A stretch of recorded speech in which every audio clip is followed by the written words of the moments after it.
diz assim: que o próprio Deus da paz os santifique inteiramente. Você pode dizer isso comigo? Uma santificação. Diga isso comigo: uma santificação integral. Amém? Que o próprio Deus da paz os santifique inteiramente.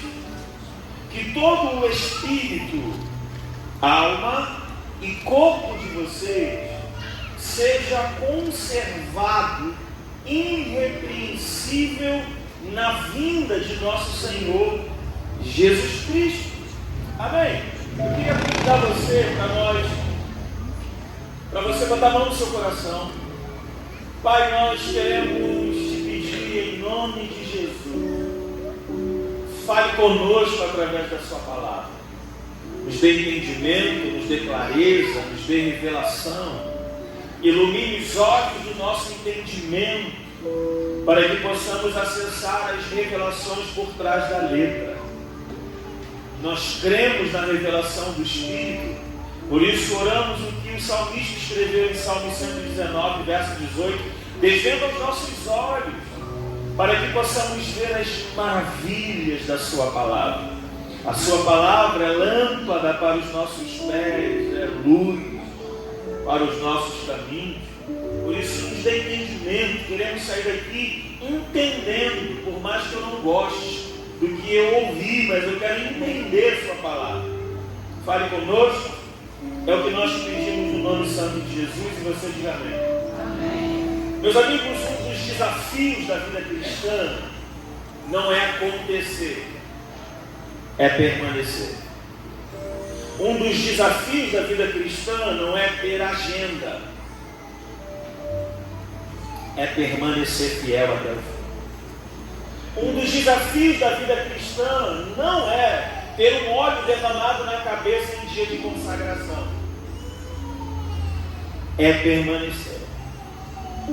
Nós estamos vivendo em dias onde, infelizmente, se tornou cada vez mais comum termos acesso a notícias que nos entristecem, de irmãos preciosos que estão caindo, estão tropeçando, estão abandonando a fé, estão vivendo de maneira promíscua e vergonhosa.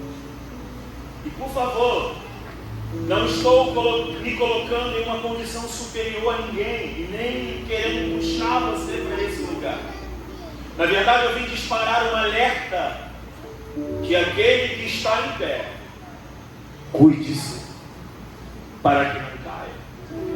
Estamos vendo pessoas que tinham relevância no reino, mas à medida que os anos foram se passando, parece que a chama foi apagando.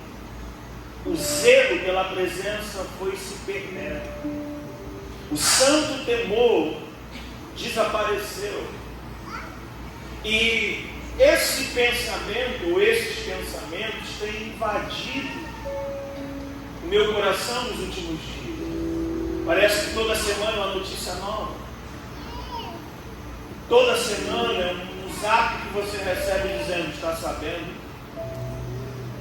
E como isso fere, como isso machuca. Porque assim como aconteceu com alguns irmãos, poderia acontecer comigo e com você. Volto a dizer: aquele que está de pé, cuide-se para que não caia. Eu vim disparar um alerta nessa noite, dizer para você que mais importante do que acontecer é permanecer. Mais importante do que ser reconhecido ministerialmente é ser reconhecido no último dia, diante do trono da graça de Deus. Não é sobre ser conhecido entre os homens, é sobre olhar nos olhos de um homem que tem olhos como chama de fogo, e ouvir esse homem dizer para você: eu te conheço. Eu vim hoje refletir com você sobre a importância da prática das disciplinas espirituais. Eu acredito que uma das maneiras de estar pronto para as adversidades da vida é desenvolvendo uma disciplina espiritual de ter a sua vida de relacionamento com Deus em uma crescente. O texto que nós lemos, escrito pelo nosso querido irmão Paulo enfatiza o texto que lemos em uma santificação integral, e essa santificação, Paulo, seguindo na narrativa, ele diz que devemos de todo o nosso espírito, alma e corpo. E eu queria focar nisso com você, separando um pouco cada um desses pontos, porque Paulo enfatiza dizendo que essa santificação é integral. Então Paulo vem narrando uma ordem. Ele fala de espírito, alma e corpo, e nós sabemos que o ser humano é um ser tricotômico, sim ou não? Amém? Nós somos semelhantes a Deus. Deus é Pai, Filho e Espírito Santo. Ambos são três, mas ao mesmo tempo são um. Assim também nós somos um, amém? Mas esse um é dividido em três, por isso somos um ser tricotômico. Nós somos formados, normalmente falamos que nós somos formados em primeiro lugar, corpo, segundo e terceiro. Podemos ir de novo? Primeiro lugar, segundo, terceiro. Sendo que quando olhamos para a maneira como definimos tricotomia, corpo, alma e espírito, ou pelo menos a ordem, e olhamos para a maneira que Paulo especifica ou escreve o texto que nós lemos, a narrativa de Paulo difere da nossa. Sim ou não? Paulo não diz que em primeiro lugar está o corpo. Em primeiro lugar está o quê? Você me ajuda a pregar, sim ou não? Em primeiro lugar está o quê? O espírito. Em segundo, a alma. E em terceiro, o corpo.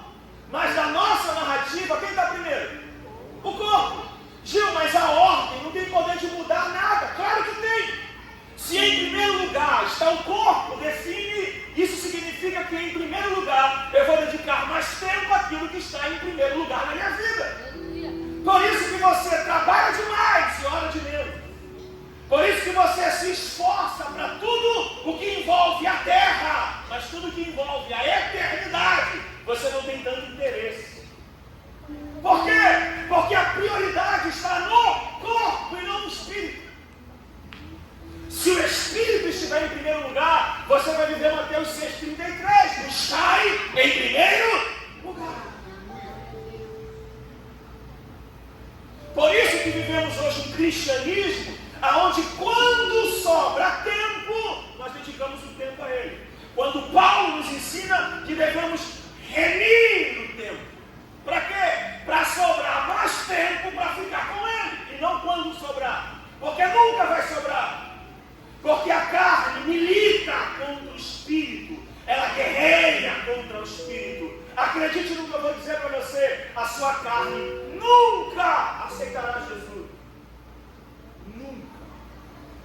A sua carne, por natureza, ela recebeu uma herança caída de Adão. Ela tem prazer pelo pecado. Por isso que precisamos entender que em primeiro lugar é o espírito, depois a alma e depois o corpo. O corpo está em primeiro ou em último? Último. Mas com toda sinceridade responda para você, quem está em primeiro lugar na sua vida? O espírito ou a carne?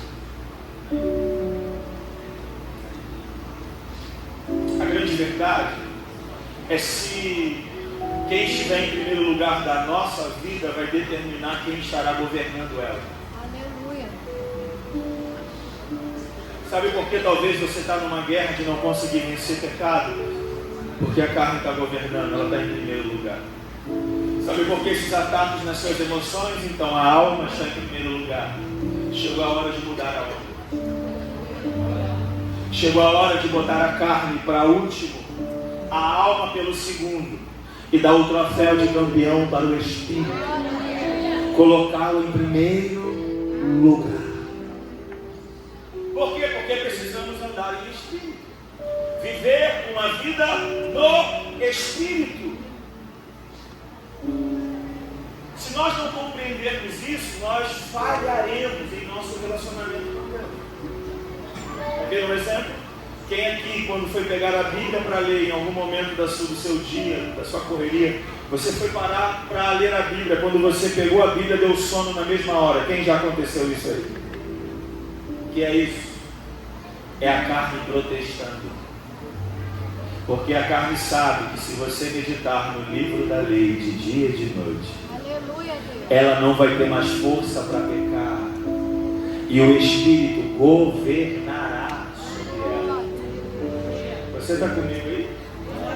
Então eu preciso que você entenda que precisamos de uma vez por todas entender que o homem é um ser espiritual. O homem é um ser espiritual que possui uma alma e habita no corpo. O homem não é corpo. O homem habita em corpo. Porque o corpo é uma embalagem que tem prazo de validade. Um dia o prazo vence. Sim ou não? E quando o prazo vencer, acabou? Sim ou não? Não. Acabou para essa matéria. Mas nós que estamos em Cristo, viveremos depois da morte. Quem ainda não tem Cristo, infelizmente provará da morte eterna. Mas os lavados e remidos pelo sangue de Jesus provarão do gozo eterno com Deus. Amém? Deixa eu seguir isso aqui. Eu gosto de uma definição que Kenneth Hagin diz que nós somos espírito, possuímos uma alma e habitamos no corpo. Agora, precisamos lembrar que nós somos, em primeiro lugar, o que, irmão? Espírito. Se somos espírito, precisamos nos lembrar que o nosso relacionamento com Deus é em espírito. Por que o nosso relacionamento com Deus é espírito? João capítulo 4. Porque Deus é espírito. E importa que os verdadeiros adoradores o adorem em espírito. Por que Deus quer que a adoração seja em espírito? Porque Deus é espírito. E importa que aqueles que nasceram de novo se relacionem com Deus, não na alma, não na carne, mas em espírito. Porque nós somos espírito. Agora, precisamos conhecer esse espírito que Paulo chama em Efésios capítulo número 3, versículo 16, de homem interior.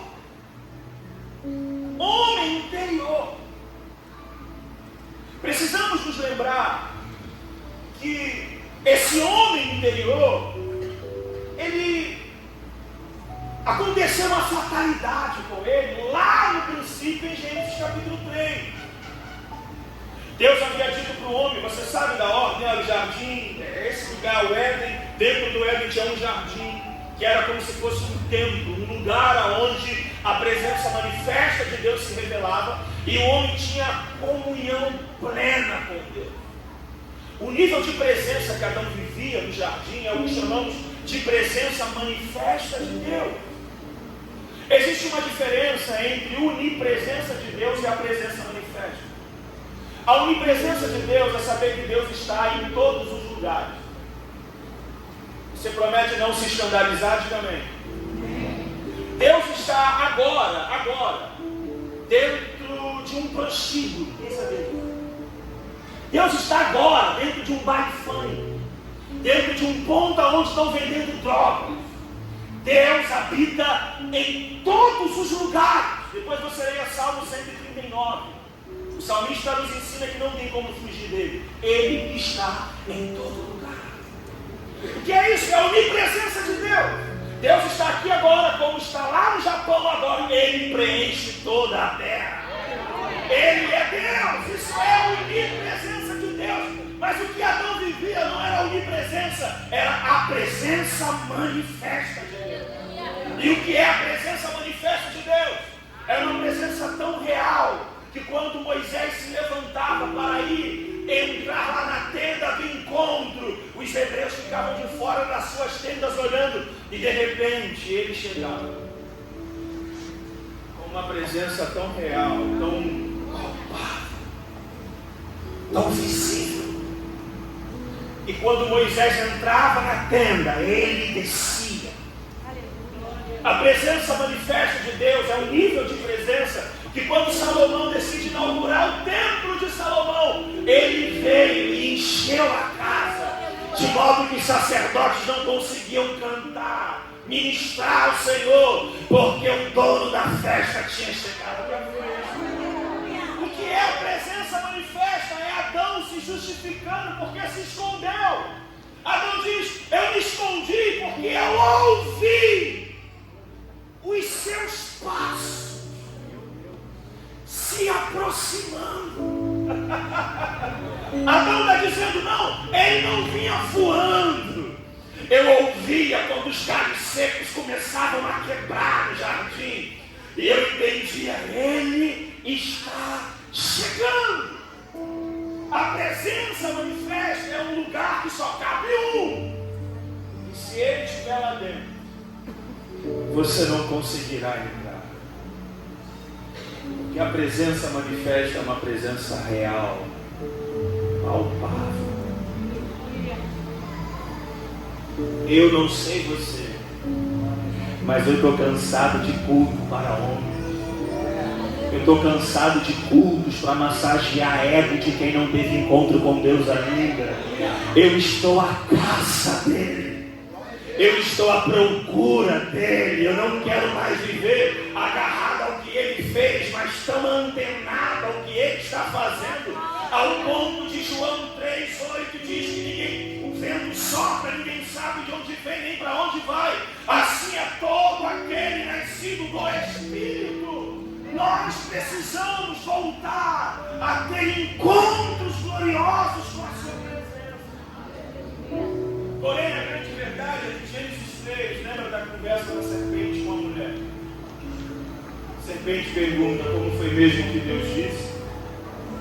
A mulher disse: ele disse que podemos comer livremente de tudo que tem no jardim, exceto da árvore do conhecimento do bem e do mal. A serpente disse: olha, na verdade não é muito bem assim que ele quis dizer para vocês, não. Na verdade, o que ele queria que vocês entendessem é que ele não quer que vocês comam dessa árvore, porque vocês serão semelhantes a ele, sendo conhecedores do bem e do mal.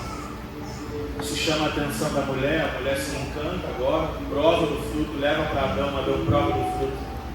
Sabe que havia uma consequência em provar do fruto, alguém lembra? A consequência era: certamente morrerá. Aqui entra a morte na terra.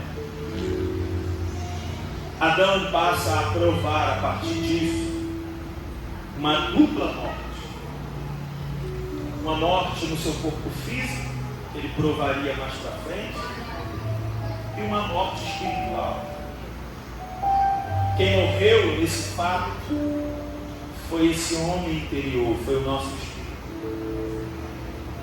Por isso que, não sei se você sabe disso, mas nós até hoje, século XXI, ainda não aprendemos a lidar com a morte.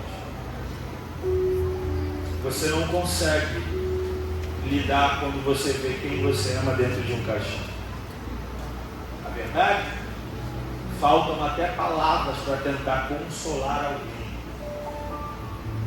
Você entra em ruas que supostamente aquele amigo que perdeu alguém, você não vai encontrar ele naquela rua.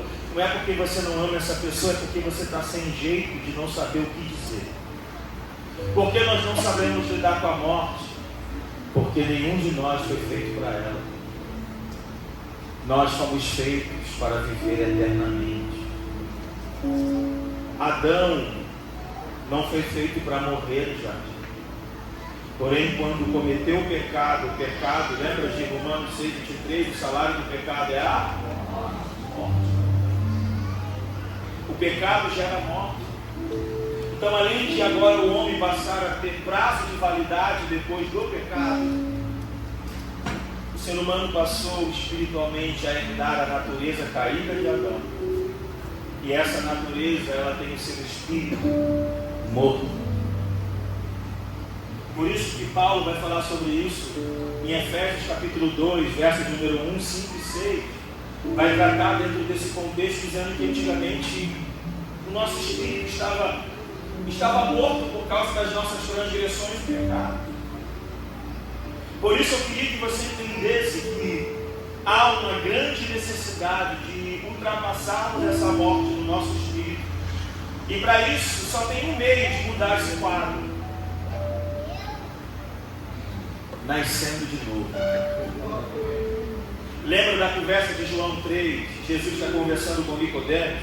Nicodemos, na verdade, está elogiando Jesus. Jesus corta os elogios e diz: olha, Nicodemos, a grande verdade é, Nicodemos, que ninguém pode entrar e nem ver o reino de Deus se não nascer de novo, se não nascer da água e do Espírito. De imediato, Nicodemos, da tela azul. Quem tem mais de 30 aí, diga aleluia. Lembra a tela azul? Buga a mente de Nicodemos. Nicodemos diz: como assim? Como pode um homem velho entrar novamente no ventre materno e renascer? Jesus então explica para Nicodemos, fala: não, Nicodemos, o que você ainda não entendeu é que quem precisa nascer de novo não é carne, é o Espírito. E aí vai parecer um pouco estranho o que eu vou dizer, mas vai fazer sentido. Diga amém. O próprio texto diz que nascer de novo. Irmãos, responda para mim, por favor, me ajuda. Se nós estivéssemos aqui agora, abríssemos um momento de oração, chegasse uma pessoa aqui à frente, conduzida por um outro irmão, e você perguntasse para essa pessoa assim: eu irei orar por você, mas qual o alvo de oração? Qual o motivo da oração? Essa pessoa dissesse assim: eu quero voltar a enxergar. O que isso significa? Significa que um dia ela já enxergou. Quando a Bíblia trata sobre nascer de novo, significa que aquilo que não tem vida já teve vida. Mas quem já teve vida? O nosso espírito. Tio, calma aí, isso é mesa branca, isso... Não tem nada a ver com isso. É porque a natureza que Adão deixou de herança para nós, um dia ele esteve vivo, um dia ele teve vivificado. Mediante o pecado gerou a morte. E toda vez que nós vivemos com esse espírito adormecido, nós não conseguimos interagir na realidade do reino de Deus. Por isso que precisamos hoje compreender a importância do novo nascimento. O novo nascimento no campo físico é um banho de piscina, diga aleluia. Mas o batismo ou novo nascimento, dentro da perspectiva do reino de Deus, enquanto os pastores colocam alguém dentro da piscina, no campo natural, mergulho, no mundo espiritual há uma sepultura aberta, e os pastores estão colocando a pessoa agora, esse defunto, no fundo dessa sepultura. No campo natural, alguém está saindo do mergulho. No mundo espiritual há uma bolsa estourando e um bebê vindo para fora. O nosso espírito, no novo nascimento, passa a receber vida. O novo nascimento nos devolve o direito de viver como Adão vivia antes da queda. O novo nascimento nos permite agora nos movimentarmos dentro da realidade de Deus, a sentirmos Deus, a ouvir Deus, a perceber Deus no ambiente, a nos movimentarmos de forma natural dentro do sobrenatural. O novo nascimento nos permite transicionar e nos movimentarmos dentro dessa perspectiva espiritual. Quem já nasceu de novo aqui? O novo nascimento restaura o nosso lugar de origem, a nossa realidade de origem, nos devolve o direito de nos movermos dentro do reino. A grande questão é que muitos de nós ainda não conseguimos entender entender a dinâmica dentro dessa perspectiva do reino. Se você já nasceu de novo, você agora tem autoridade para transitar, para se mover dentro de uma dupla realidade. Você consegue se movimentar dentro da realidade da terra porque você tem essa natureza. Então você anda, se movimenta de forma legal dentro dessa terra. Mas à medida que você nasceu de novo, você agora tem uma habilitação por Deus para se mover dentro da realidade espiritual. Quem está entendendo isso, diga amém. Por isso que nós precisamos começar a voltar, alguns voltar a lembrar de algumas experiências, outros começarem a desfrutar dessas experiências. Quem nunca recebeu uma profecia, que a profecia não andava de acordo com a realidade atual? Quem já recebeu? E essa profecia se cumpriu. Quem já recebeu, levante as mãos, me ajuda aí. O que você ouviu quando aquele profeta ou aquela profetisa liberou aquela palavra sobre você, é porque ele estava olhando para você e não estava vendo você a partir da sua realidade atual. Ele estava olhando para você e enxergando você quem você já era na realidade espiritual. E é nesse lugar que nós precisamos andar. Nós nos tornamos uma igreja, infelizmente, muito natural. Temos que fazer força para que alguém acredite nas coisas espirituais. Eu ainda acredito que Deus cura. Eu ainda acredito que Deus liberta. Eu ainda acredito nos dons espirituais, que Deus ainda usa os seus vasos. Eu ainda acredito nisso. Eu ainda acredito em perna crescendo, pó de ouro caindo na igreja. Eu ainda acredito nos sinais, nas maravilhas. Eu ainda acredito no mover de Deus. Agora, a grande verdade é que nós estamos tão presos a essa realidade caída que não conseguimos mais crer na realidade sobrenatural. Então cantamos naturalmente, querendo o poder do sobrenatural.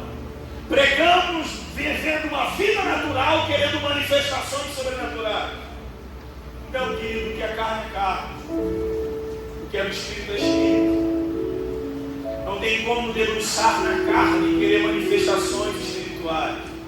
Se você quer manifestações espirituais, desliga um pouco da realidade da terra e comece a dedicar tempo de qualidade à realidade do céu, à realidade do sobrenatural, o lugar onde o trono de Deus está firmado.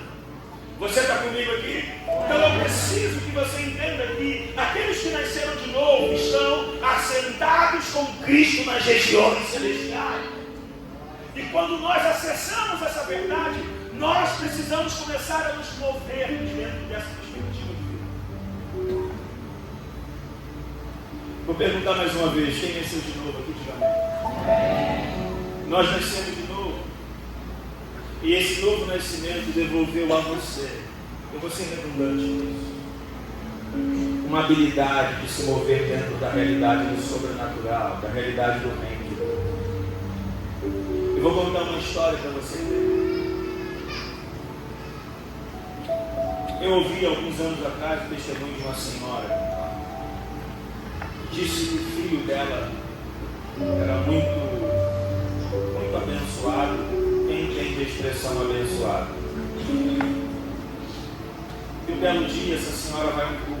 No final do culto, o pastor chama à frente do altar os irmãos para receber uma oração no final. E no final daquela oração, aquela mãe tem uma visão dentro da igreja. Aquela visão que aquela mãe teve, via o filho que na época tinha 6 anos de idade. Aquela criança em cima do altar não era mais uma criança, era um homem. A mãe via aquela criança com o microfone na mão, enxergava a criança do pescoço para baixo, mas era um homem. Pregando o evangelho, Deus disse para aquela mãe: fique em paz, porque o seu filho será um pregador do evangelho. Aquela mãe descansou debaixo daquela palavra que havia recebido de Deus e se moveu ao longo da sua vida através daquela palavra. Porém, como toda boa profecia, ela tem um tempo para se cumprir. Aquela mãe tinha uma palavra, mas a realidade atual não condizia para o cumprimento daquela palavra. À medida que os anos foram se passando, o filho foi entrando por caminhos E aparentemente, naturalmente falando, aquela criança estava cada vez chegando mais longe do cumprimento da promessa que Deus havia dito que faria. Até que aquele jovem, aos 16 anos de idade, aos 14 anos de idade, começou a se envolver no tráfico de drogas, e aos 16 anos de idade, aquela mãe, inúmeras vezes, era afrontada pelos seus próprios parentes, familiares, dizendo: vai lá na rua X, ver o que o seu filho se tornou. Aquela mãe dizia: eu não preciso ver o que vocês estão vendo. Aí diziam: está querendo fugir da realidade? Aquela mãe dizia: não estou querendo fugir da realidade. Eu já vi quem o meu filho vai ser. Aí as pessoas confrontavam, dizendo: está querendo fugir da realidade, né? Vai lá na rua X, o seu filho virou bandido, virou traficante. Aquela mãe dizia: eu não preciso perder tempo vendo o que vocês estão vendo. Por que você diz isso? Ela dizia: porque eu já vi quem ele vai ser. E quando Deus cumpriu o que disse que faria, aí vocês vão começar a enxergar o que eu já enxerguei há mais de 11 anos atrás. O nome dessa senhora chama-se Dona Rosilda. Ela é a minha mãe.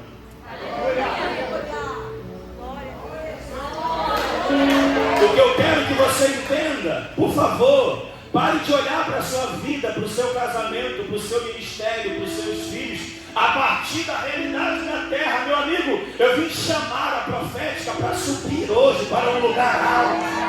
E nesse lugar alto você vai enxergar todas as coisas, não a partir do que a realidade natural está dizendo, mas a partir do que a palavra que já saiu da boca de Deus já disse. Então, se você tem uma palavra, por favor, creia na palavra. Se você nasceu de novo, por favor, pare de olhar para a sua cidade a partir do que os telejornais estão dizendo e comece a olhar para a cidade a partir do que Deus disse que vai fazer.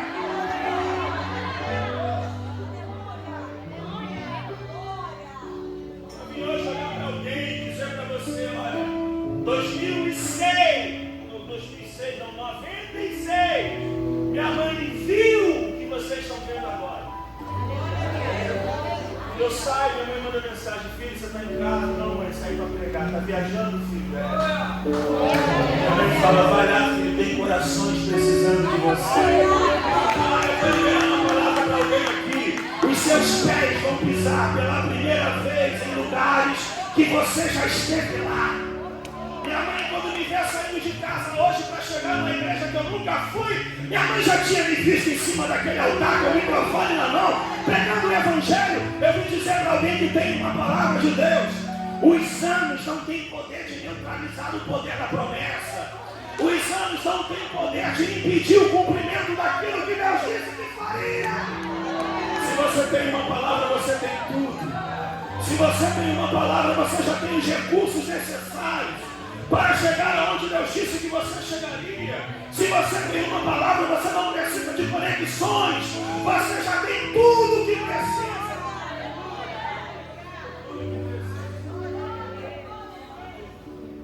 Eu vim dizer para alguém que estava quase desistindo das promessas de Deus sobre a sua vida. Eu vim hoje para dar uma carga de fé em você e dizer: por favor, não desista agora. Quantas madrugadas chegando do bairro, loucaço, dormia, acordava dia claro, minha mãe estava com as mãos na minha cabeça e reivindicando o que ela tinha visto. Eu queria provocar alguém aqui hoje.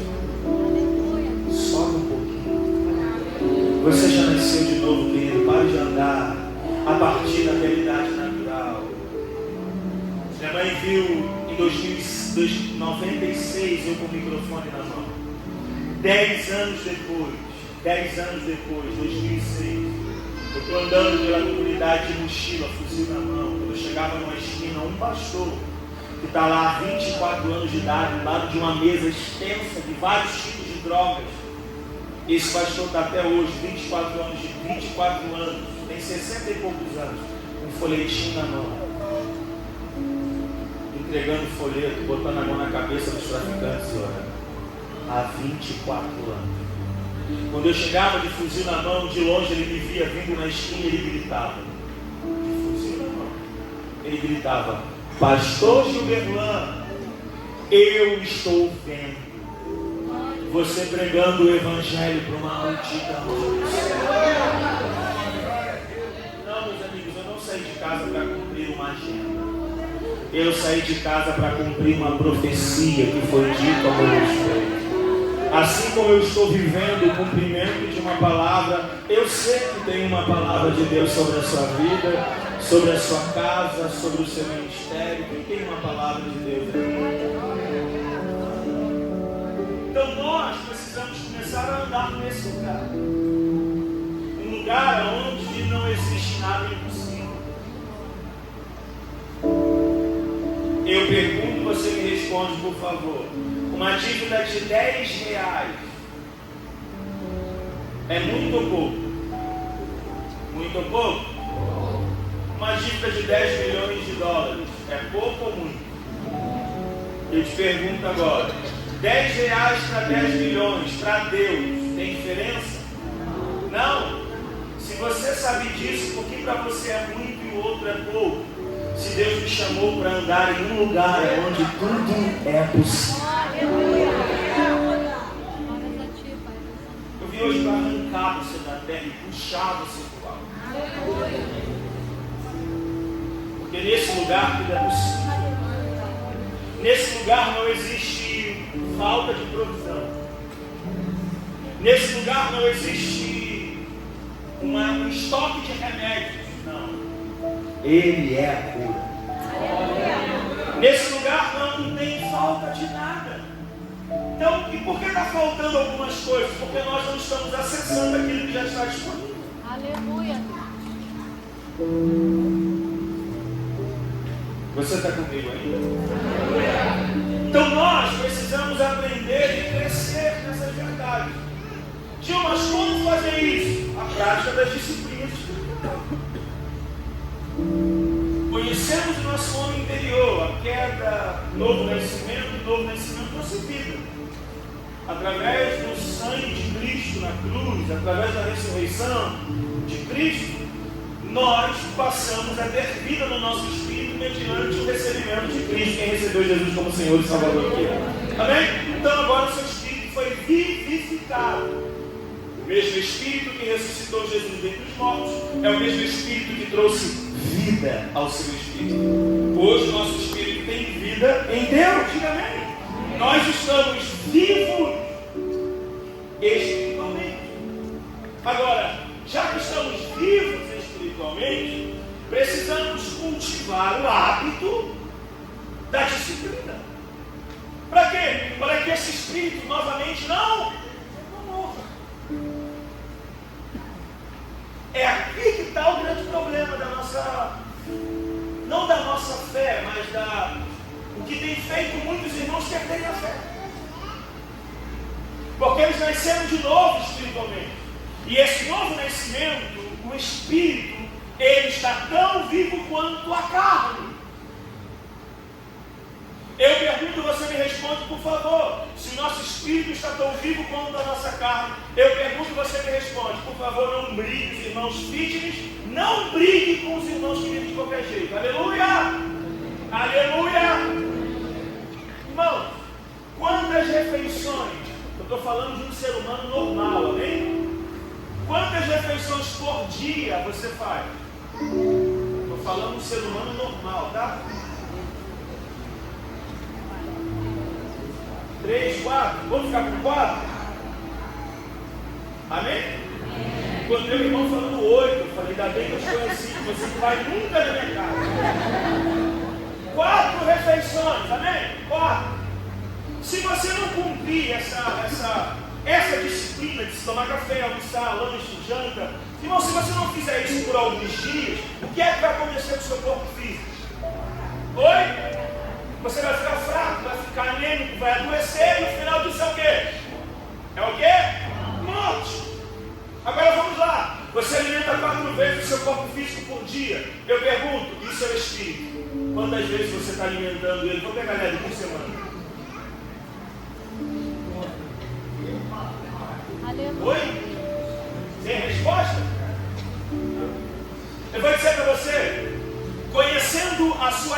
disciplina devocional, eu consigo dizer para você que na tentação, se você ganha ou perde antes mesmo da tentação chegar, eu sei definir isso para você. Se aqui em cima no horrível, no rim, a carne sobe por esse lado, do outro lado sobe o espírito. Se você alimenta a sua carne 4 vezes por dia, e você alimenta o seu espírito com sanduíche frio domingo à noite, é impossível o seu espírito vencer a carne. Por isso que você vive toda semana pecando nas mesmas coisas. Nem para arrumar um pecado novo não consegue.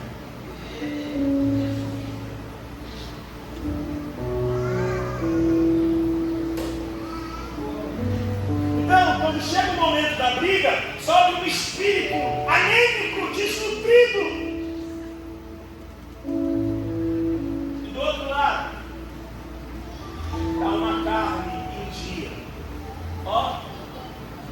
gigante, fortalecida, avivada.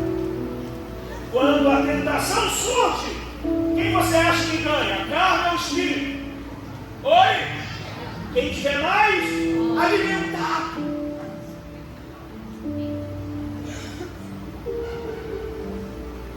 Quer vencer a carne? Quem quer vencer a carne?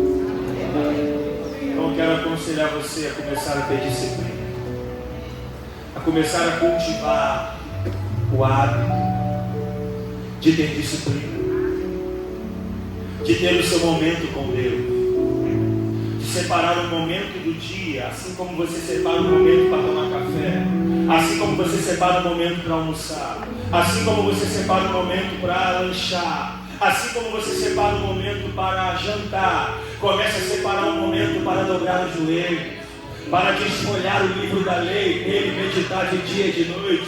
Seremos como árvore plantada junto aos ribeiros das águas, daremos frutos na estação certa para a glória de Deus. O que está faltando? Disciplina. Gil, mas então deu ruim para mim porque eu sou indisciplinado. Eu não tenho disciplina. Eu digo para você que você tem disciplina sem nunca ter te visto. Gil, não tenho disciplina, eu entrei para a academia pela 4ª vez.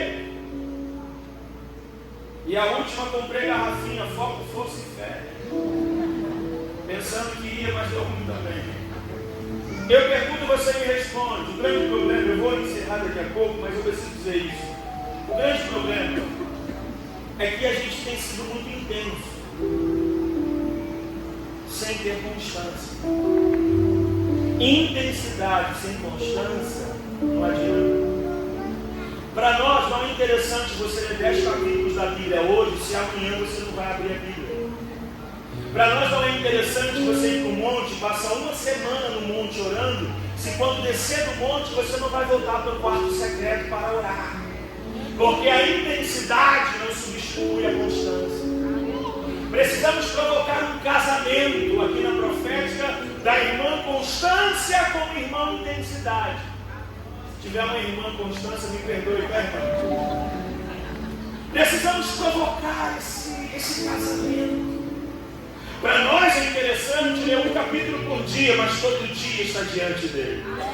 Orar 10 minutos por dia, mas todo dia está diante dele. Para nós é interessante você fazer pouco, mas todo dia, do que muito hoje, e daqui a 2 semanas você voltar. O relacionamento com Deus não é semanal, é diário. Adão, na viração do dia, parava os seus afazeres, porque ele tinha um encontro glorioso com o nosso Deus. Levíticos capítulo 6, verso 12 e 13 diz que o fogo arderá continuamente sobre o altar e não se apagará. Por que não se apagará? Porque o pregador está empolgado, gritando, dizendo que o fogo na minha vida não vai apagar? Não! Grito não sustenta fogo. Quer sustentar fogo é entender que toda manhã o sacerdote tem que voltar para o altar para colocar lenha. O maná, Deus poderia ter dado uma cesta básica de maná, o equivalente a um mês inteiro, mas ao invés disso, Deus preferiu montar as mesas do deserto e falar: congreguem todos ao redor da mesa, que todo dia tem uma porção fresca caindo. No Novo Testamento, Jesus nos ensinou que o pão nosso Ele ainda é de cada dia. Não adianta querer ser avivado tendo um encontro com Deus por semana. Relacionamento com Deus é diário, é construído. Intimidade com Deus não está no grito, não está no dedo esticado, está na vida construída em relacionamento duradouro com Ele.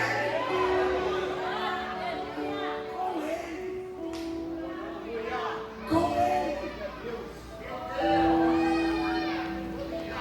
É impossível ter uma vida espiritual sadia sem disciplina.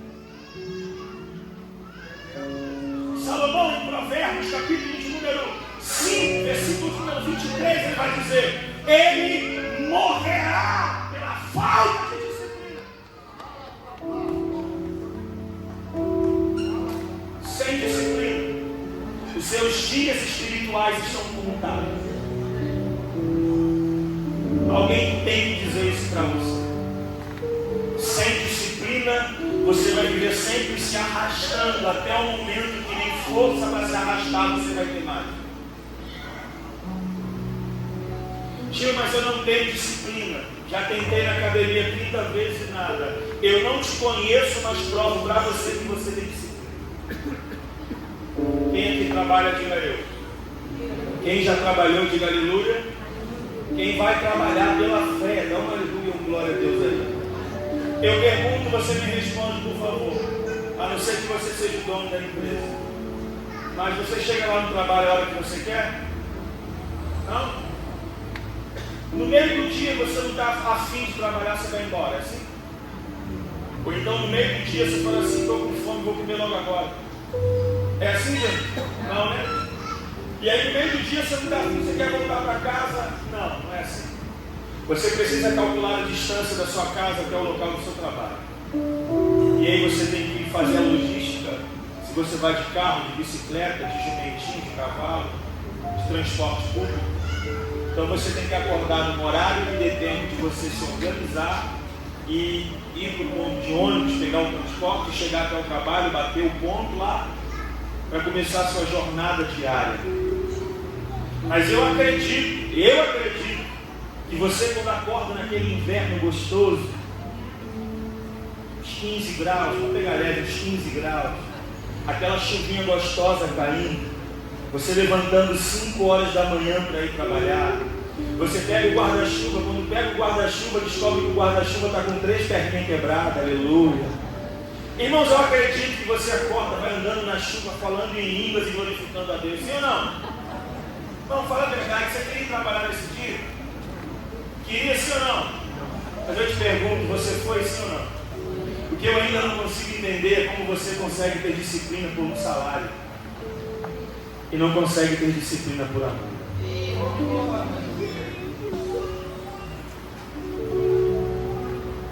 Como que nós conseguimos ter disciplina porque temos um salário? É porque nós queremos mais no meu patrão como provedor do que no meu Pai que está sentado em um alto e sobre o trono. O Espírito Santo está nos esticando hoje para crescermos em disciplina, em organizar a nossa vida, a dizer não para algumas coisas, cortar alguns cafés que não faz mais sentido, parar de sentar em algumas mesas que não agregam, dizer não para algumas agendas que também não faz sentido nem você estar lá. Chegou a hora de cortar o que não é essencial e começar a remir o tempo para ficar mais tempo com Deus. Alguém está comigo ainda? Então nós precisamos crescer nessa disciplina. E não tem segredo, não vim falar nada novo. Só vim relembrar talvez algumas coisas para você. Precisamos voltar a dedicar um tempo à oração. Diga comigo, a oração. Precisamos voltar a dedicar um tempo de qualidade à leitura bíblica, à meditação das Escrituras. Diga amém. Precisamos voltar a praticar o jejum. Diga aleluia. Precisamos voltar a fazer aquilo que nos trouxe até aqui. Vou fazer uma pergunta, não precisa me responder, responda para você, por favor. Puxa aí no seu HD se o ápice da sua espiritualidade cristã não foram os dias que você orava mais, lia mais a palavra de Deus. Se você não estava colocando dentro dessas duas práticas o jejum. Por isso que Deus vai usar lá em Apocalipse capítulo 2, falando da igreja de Éfeso, vai falar lá, usando João, vai dizer, olha, em obra vocês são perfeitos. Ó, desde o início, incrível. Vocês só não carregam mais a mesma essência que vocês tinham no início. Mas em serviço, as mesmas coisas vocês estão fazendo. Só perderam o amor do que faz. E qual é o segredo para isso? Para sair disso, lembre-se de onde caiu, se arrependam. E depois disso o que? Quem lembra do texto? E volte. A prática das primeiras, irmão, só pode voltar quem um dia passou por lá. Eu vou voltar para o Rio daqui a pouco. Sabe por que eu vou voltar? Porque eu passei por lá. Eu acredito que o Senhor está nos chamando para crescermos em intimidade e comunhão com Ele. Como que eu vou fazer isso? Voltando a fazer o que você fazia. Se você era aqueles irmãos do monte, volte para os montes. Se você gostava de pedir a chave da igreja, se reunir na igreja e ficar gritando aqui dentro em oração, converse com seus pastores. Volte a reunir pessoas. Eu sei que se reunir para comer pizza, churrasco, irmãos, isso é muito bom. Mas volte a se reunir para falar das coisas de Deus, para orar, para buscar a presença de Deus, para se consagrar ao Senhor. Você está comigo? O que isso vai provocar em nós? Vai deixar os nossos afetos por Deus afiados.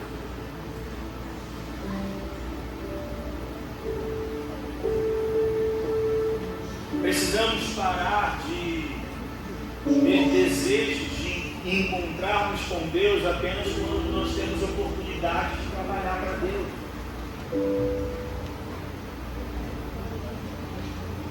Deus não pode ser um meio. Deus não pode ser um meio. Deus não pode ser um trampolim para você chegar onde você quer chegar. Deus não é um meio. O nosso relacionamento com Deus não pode ser porque eu tenho uma agenda. Então eu preciso buscar hoje porque eu tenho que dar um jeito quando eu for fazer, porque eu fui vocacionado para fazer. Nós precisamos parar de jejuar para congresso, porque já temos uma vida de consagração diariamente. E quando chegar no congresso, podemos intensificar a vida que já temos. Porque é um pouco doido pensar que nós nos consagramos para 3 dias de evento. Aí jejuamos, oramos, relógio de oração. Quando chega no evento é aquilo que você sabe, uma explosão, sim ou não? Mas quando chega a segunda, quem orava não ora mais. Na segunda, quem jejuava não jejua mais. Quem se reunia para buscar a Deus não se reúne mais. Mas gente, se o resultado for explosivo para a glória de Deus, deveríamos manter essa vida, sim ou não? Agora precisamos esperar chegar o próximo congresso para alguém decidir buscar a Deus de novo? Não! Eu preciso ter uma vida de oração, de leitura bíblica, de jejum, de intimidade, de santidade, de pureza, com congresso, sem congresso. Porque, irmãos, desejo de pregar sem disciplina de estudar é apenas um desejo de atuar. E Deus não nos chamou para atuar, mas para se manifestar para a glória de Deus.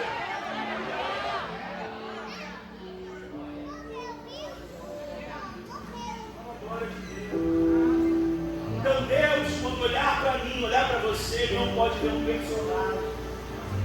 Ele precisa olhar para mim, para você e reconhecer quem está falando em nome dele. Não entenda isso como uma repreensão, não.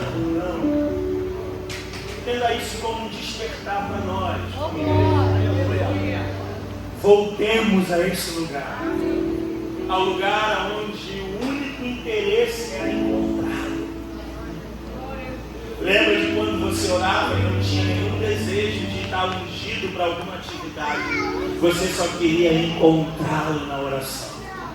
Lembra de quando você desfolhava a Bíblia e não tinha nenhum interesse em ter a mega revelação do momento? Você só queria conhecê-lo e prosseguir em conhecer o seu Senhor. O jejum não tinha interesse, o interesse era Ele. Mas sabe, os anos se passaram, a agenda chegou, o óleo foi derramado na cabeça. Você cresceu na escadinha do sucesso ministerial, de obreiro, evangelista, missionário, uma série de coisas, e no final perdeu a paixão. Se o óleo está te impedindo de crescer em paixão, por favor, segue tudo se for preciso. Mas vale um pastor parado, mas reacendendo uma chama no seu coração, do que alguém com muito serviço, mas sem vida. Mas vale um obreiro parado, decidido a crescer em seus encontros com Deus, para que essa chama seja reacendida, do que um obreiro trabalhando muito, mas sem o dom da obra. Jesus está nos chamando hoje para voltarmos para um lugar da onde nunca deveríamos ter saído. Que o Espírito Santo te encontre aqui hoje, que Ele reacenda uma chama que o homem não pode acender, que Ele traga você de volta para um lugar da onde nós nunca deveríamos ter saído. E por favor, não tenha vergonha de recomeçar. Recomece quantas vezes for preciso. A coroa da vida será dada a quem for fiel até o fim, a quem perseverar até o fim. É melhor parar inúmeras vezes, mas parar para manutenção, para continuar amando a Deus, do que seguir em uma aventura ministerial sem vida de Deus. Jesus não te salvou para trabalhar para Ele, Ele te chamou, Ele te salvou para estar com Ele. Trabalhe a consequência de uma vida de relacionamento com Ele. Quero orar com você. Você que hoje sente que precisa voltar para essas práticas.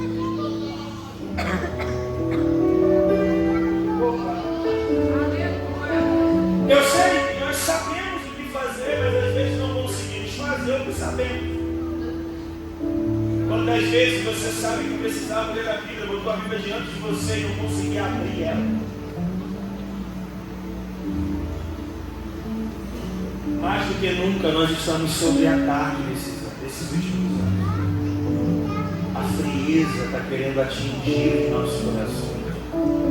Se você não intensificar a sua devoção a Deus, se você não intensificar a sua consagração a Deus, nós seremos hipócritas, falando que não é verdade em nós, apresentando um caminho pela qual nós mesmos não estamos andando por ele.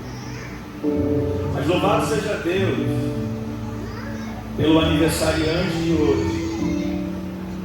Deus, há anos atrás, fez esse homem nascer, visando o culto de hoje, por amor a você. Olha para quem está perto de você e diga: Deus não vai perder você. Diga: Deus não vai perder você. Eu queria orar por você. Você que reconhece que precisa voltar a essas práticas. Eu queria que você pudesse vir aqui à frente para nós fazermos uma oração. Eu preciso voltar. Só sair do seu lugar e ficar frente e orar por você. Tem que ter coragem para assistir. Temos alguém? Não?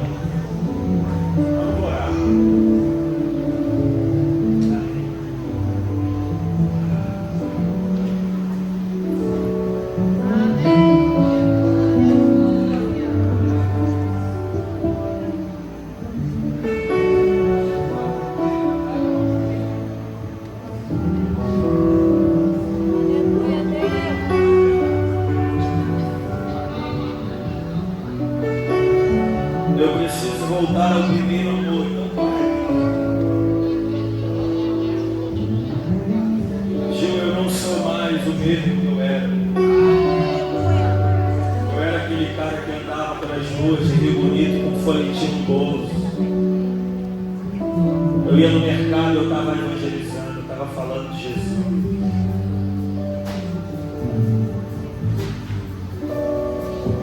Por algum motivo, irmão, você parou.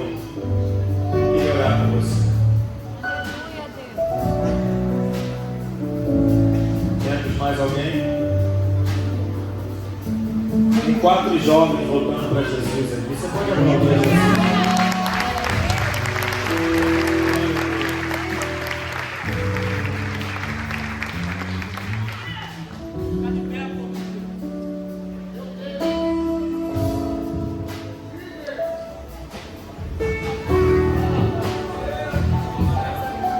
Eu vou orar, tem mais alguém?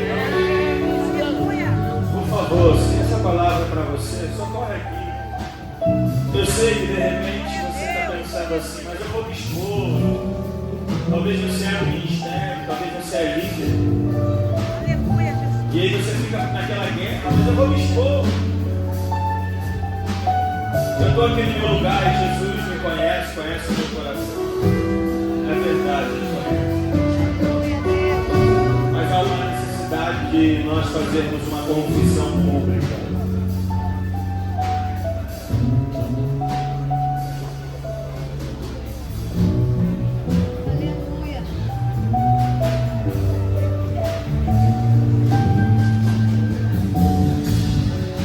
Quero orar.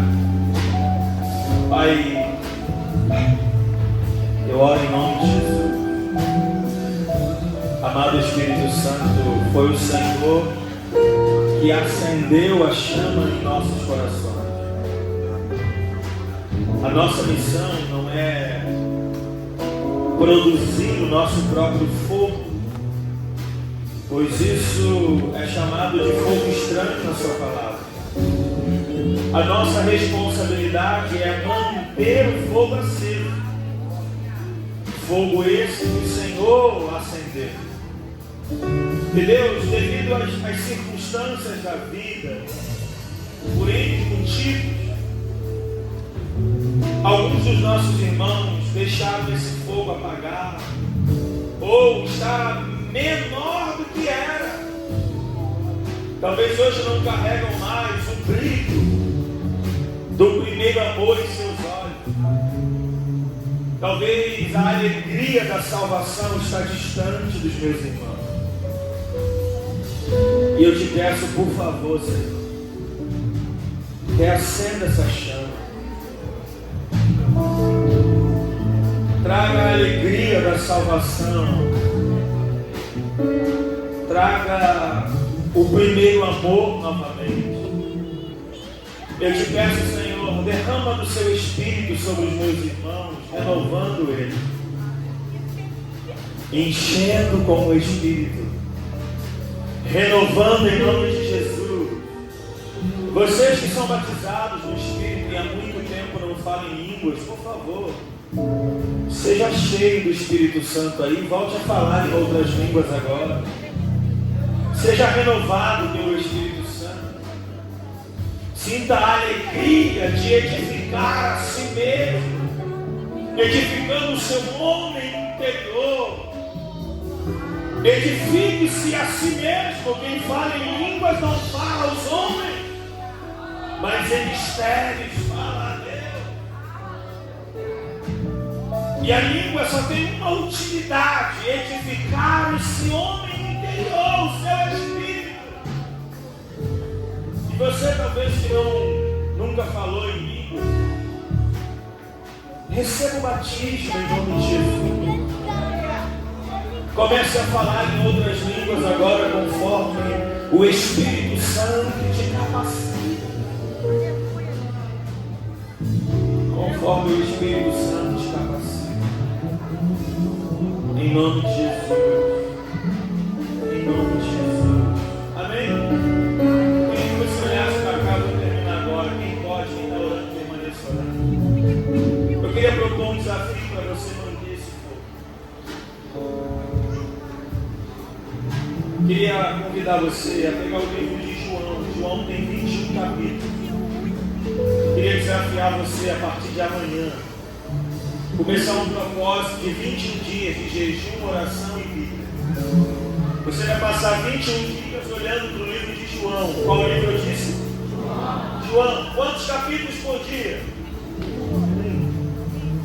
Então nosso propósito é 21 dias. João tem 21 capítulos. Vão ser quantos capítulos por dia? Gil, mas agora eu sou o cara do avivamento. Estou lendo logo 5, 6 de uma vez. Posso? Claro que não. Por que não? Lembra do irmão, intensidade da irmã Constância? Leia o mesmo capítulo quantas vezes quiser. Mas leia apenas um. Aleluia. Livro de João. Bíblia impressa, por favor. O maior inimigo da devoção é a distração. Bíblia impressa, telefone longe de você. Caderninho para anotar, marcar texto, lápis de cor. O que você usar para marcar sua Bíblia? Dedique um tempo de Bíblia, oração e tire apenas uma refeição do seu dia. Depois de 21 dias você me fala como você vai estar. Glória a Deus. Amém. Deus te abençoe.